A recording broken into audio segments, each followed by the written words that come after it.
પાવાગઢના નામે નોંધાયો વિશ્વ રેકોર્ડ। માત્ર 76 દિવસમાં 24 કરોડ નવાર્ણ મંત્રોની આહુતિનો મહાસંકલ્પ પૂર્ણ કરી રચાયો ઇતિહાસ। વર્લ્ડ રેકોર્ડ બુક ઇન્ડિયામાં પાવાગઢ મંદિર ટ્રસ્ટનું નામ સુવર્ણ અક્ષરે થયું અંકિત। માતને યાદ કરું ને તુમારા ઘેર ઓટો મારજે। ओम ऐं ह्रीं क्लीं चामुण्डायै विद्ये स्वाहा। ओम ऐं ह्रीं क्लीं चामुण्डायै विद्ये स्वाहा। शक्तिपीठ पावागढ़ना नामे विश्व रिकॉर्ड।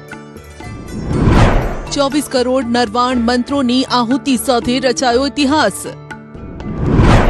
एक वर्षनो लक्ष्यांक मात्र 76 दिवसमां पूर्ण। गुजरातनी पवित्र धरा अने शक्तिपीठ पावागढ़ खाते एक एवी ऐतिहासिक क्षण सर्जाई जेनी गूंज समग्र विश्वमां संभळाई। पावागढ़नी पवित्र टेकरीओ मंत्रोच्चारथी गूंजी उठी। 15 जान्युआरी थी शरू थयेलो आ भव्य नरवाण मंत्र हवे विश्व विक्रम बनीने उभर्यो छे। जगतजननी मां कालिकाना चरणोमां 24 करोड़ नरवाण मंत्रोनी आहुतिनो महासंकल्प सिद्ध थयो छे। मंदिर ट्रस्ट द्वारा आ अनुष्ठान माटे 1 वर्षनो समय निर्धारित करवामां આવ્યો હતો, પરંતુ માઈ ભક્તોની અતૂટ શ્રદ્ધાએ આ ચમત્કાર કરી બતાવ્યો। માત્ર 76 દિવસના ટૂંકા ગાળામાં એટલે કે 31 માર્ચ 2026 સુધીમાં 24 કરોડ આહુતિઓ પૂર્ણ કરવામાં આવી, જેમાં 90,000 થી વધુ ભક્તોએ આહુતિનો લાહવો લીધો। આ મહા આહુતિ માટે ટનબંધ જવ, તલ, ઘી, ચોખાની આહુતિ સામગ્રીનો ઉપયોગ કરવામાં આવ્યો। સૌથી મહત્વની બાબત એ હતી કે શરૂઆતથી પૂર્ણાહુતિ સુધી દરેક ક્ષણનું ડિજિટલ અને વિડીયો દસ્તાવેજીકરણ પણ મંદિર પ્રશાસન દ્વારા કરવામાં આવ્યું। આ કોઈ સામાન્ય ધાર્મિક વિધિ નથી, પરંતુ શ્રદ્ધા, સમર્પણ અને સામાજિક સમરસતાનો એક એવો સંગમ છે જેણે વર્લ્ડ રેકોર્ડ બુક ઇન્ડિયામાં સ્થાન મેળવ્યું છે। 24 કરોડ શ્લોકોનું અહીંયા પઠન થઈ અને એની આહુતિ અપાઈ છે।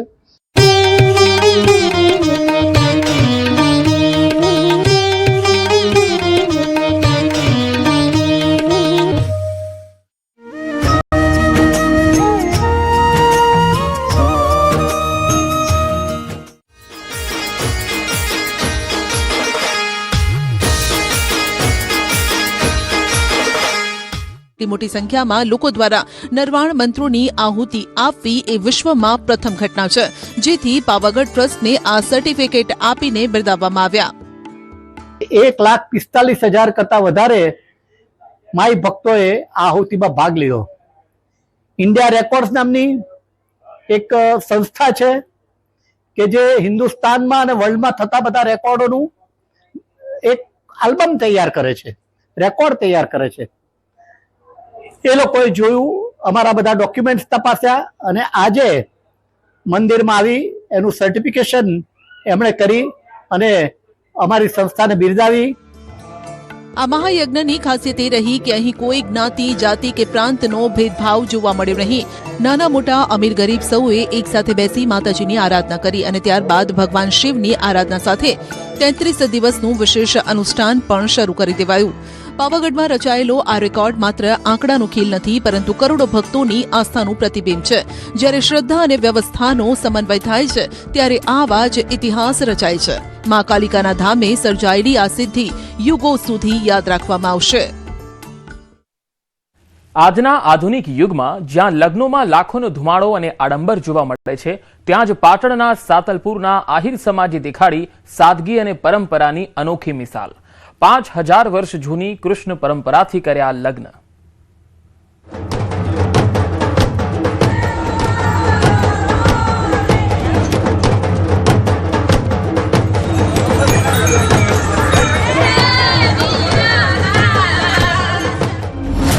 पांच 5000 वर्ष जूनी परंपरा।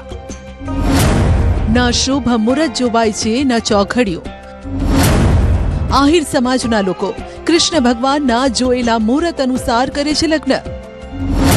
आ वखते पण वैशाख 13 500 युवानोए मांड्या प्रभुतामां पगला।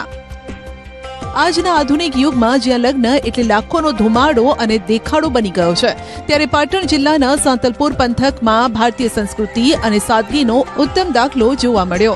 સાંતલપુરના ચોરાડ, વાગડ અને વઢિયાર પંથકના આહિર સમાજે વર્ષો જૂની એક એવી પરંપરા જીવંત રાખી છે, જેના વિશે જાણીને સૌ કોઈને ગર્વ થાય. અહીં કોઈ મુહૂર્ત કે ચોઘડિયા નથી જોવાતા. અહીં તો માત્ર વૈશાખી તેરસ એટલે લગ્નનો અવસર મનાય છે. આધુનિક યુગમાં પાટણ જિલ્લાનો એક એવો પંથક છે જ્યાં ન તો કોઈ ચોઘડિયા જોવાય છે, ના તો કોઈ મુહૂર્ત. માત્ર એક જ દિવસે સમગ્ર સમાજમાં જેટલા પણ દીકરા અને દીકરીઓ હોય ને એનો લગ્નોત્સવ યોજાશે. દ્રશ્યો બતાવીશ કે સાંતલપુર પંથકનો ચોરાડ, વાગડ અને વઢિયાર આ વિસ્તારના આહિર સમાજના લોકો વૈશાખ સુદ તેરસના દિવસે ના કોઈ ચોઘડિયું જોવે છે, ના કોઈ મુહૂર્ત, ના કોઈ પંડિત બોલાવે છે. આજના દિવસે સમગ્ર સમાજમાં જેટલા પણ દીકરીઓના લગ્ન હોય છે ત્યાં એક જ દિવસે લગ્ન કરવામાં આવે છે. અને આ પરંપરા કૃષ્ણકાળ સમયથી જે કૃષ્ણ ભગવાનના લગ્ન થયા હતા ત્યારથી જ આહિર સમાજે જાળવી રાખી છે. એટલે કે ક્યાંક આજના આધુનિક યુગમાં પણ આહિર સમાજના દીકરાઓ જેમના લગ્ન હોય છે તે ટ્રેડિશનલ વાઘા ડ્રેસમાં, એટલે કે જેમનો પરંપરાગત કૃષ્ણકાળ વખતનો જે ડ્રેસ છે તે જ લાડાઓ પહેરે છે. આમે દીકરીઓ પણ ટ્રેડિશનલ ડ્રેસમાં. આ 5000 વર્ષથી પરંપરાગત આ ચાલી આવે છે લગ્નનું સમૂહ લગ્ન જેવું જ હોય છે. ચોરાડ, વઢિયાર અને વાગડ ત્રણ પરાગડના થઈને 600 થી 700 જેવા લગ્ન છે. અને અમે આ રીતે સમૂહમાં જ લગ્ન કરીએ છીએ. વૈશાખ સુદ તેરસના રાત્રે બધે ફેરા હોય છે અને સમૂહ લગ્ન જ હોય છે. અમારી ઘણા વર્ષોથી કોઈ પણ મુહૂર્ત જોતા નથી. અમારું કૃષ્ણ ભગવાનનું જોયેલું આ મુહૂર્ત છે. આહિર સમાજના સામૂહિક લગ્નએ આપ્યો એકતાનો સંદેશ. આહિર સમાજ પરંપરા સાથે અડગ છે અને આ પરંપરા જાળવી રાખીને દર્શાવ્યું છે કે સાચી ખુશી સાદગીમાં હોય છે. વર્ષોથી અહીં કોઈ પંડિત કે મુહૂર્ત જોડાવ્યા વગર વૈશાખ સુદ તેરસના પવિત્ર દિવસે જ સામૂહિક લગ્ન યોજવાની અનોખી પરંપરા ચાલી આવે છે. અમારે જે પરંપરા ચાલે છે વર્ષો જૂની એ પરંપરામાં સારું છે. અને પહેલેથી જૂના જમાનાના અમારા જે પરદાદા દાદાની સંસ્કૃતિની જે આ લગ્નની બધું ચાલે છે એની પરંપરાથી આપણે કરીએ છીએ આ લગ્ન અને બહુ સારામાં સારું હોય છે. આ પરંપરા પાછળ એક પૌરાણિક માન્યતા અને અતૂટ શ્રદ્ધા પણ જોડાયેલી છે. લોકવાયકા મુજબ ભગવાન શ્રી કૃષ્ણએ વૈશાખ સુદ તેરસના દિવસે લગ્ન કર્યા હતા અને આહિર સમાજને કોલ આપ્યો હતો. બસ ત્યારથી લઈને આજ દિન સુધી આહિર સમાજ કૃષ્ણકાળની આ પરંપરાને વળગી રહ્યો છે. અહીં લગ્ન માટે કોઈ પંડિત કે મુહૂર્ત જોડાવાની કોઈ જરૂર નથી પડતી, કારણ કે લોકો આને સર્વોત્તમ મુહૂર્ત સમજે છે. એક તો પહેલું વૈશાખ મહિને તેરસ કાંઈ મુહૂર્ત જોવામાં આવતું નહીં. અને સાંસ્કૃતિક પહેલા વર્ષો 5000 વર્ષ પહેલેથી વર્ષમાં વૈશાખ મહિનાની તેરસને દિવસે જ અમારે લગ્નની તૈયારી થાય છે. કોઈ મુહૂર્ત જોવામાં આવતું નહીં. અને આખા ચોરાડ ઓર વાગડ ઓર વઢિયાર પંથકમાં અમારા 500થી લગ્નના પગલા જે તેરસના દિવસે માંડશે. આ લગ્નોત્સવની સૌથી મોટી વિશેષતા છે તેની સાદગી. આજના ફેશનના જમાનામાં પણ અહીંના દીકરા દીકરીઓ કોઈ આધુનિક ફેશનેબલ કપડાં નહીં, પરંતુ સમાજના પરંપરાગત વાઘા પહેરીને લગ્ન મંડપમાં બિરાજે છે. એટલું જ નહીં, અહીં ડીજેના ઘોંઘાટ કે ફટાકડાના ધુમાડાને કોઈ સ્થાન નથી હોતું. લોક સંસ્કૃતિના દોહા અને ગીતોના તાલે દેશી ઢોલના ધબકારે બળદગાડામાં નીકળે છે જાન, જે આપને જૂના જમાનામાં લઈ જશે. આ વર્ષે પણ 500 થી વધુ નવદંપતીઓએ આ પરંપરાને જાળવી રાખી. અમારા 24 ચોરાડ, 12 વાગડ, 12 વઢિયાર 48 ગામમાં એક જ દિવસે વગર મુહૂર્તે આ લગ્ન કરવામાં આવે છે. અને કૃષ્ણ ભગવાન વખતથી પરંપરાગત આ પ્રથા ચાલુ. દરેક સમાજને પૂર્ણ આપે છે કે દરેકને એક જ દિવસે લગ્ન કરો, જેથી કરીને ખોટું ખર્ચ બચી જાય. પરંપરા મુજબ બપોર પછી ગામના પાદરે તમામ લગ્નના વરરાજાઓની જાન ભેગી થાય છે. ત્યાંથી સામૂહિક રીતે પ્રસ્થાન કરે છે. રાતના સમયે શાસ્ત્રોક્ત વિધિથી લગ્ન સંપન્ન થાય છે. આ આયોજન માત્ર લગ્ન નથી, પરંતુ સમાજની એકતા, સહભાગિતા અને સમાનતાનું પ્રતીક છે. સામૂહિક લગ્નોના કારણે આર્થિક ખર્ચામાં પણ ઘટાડો થાય છે. સામાજિક બંધન પણ વધુ મજબૂત બને છે.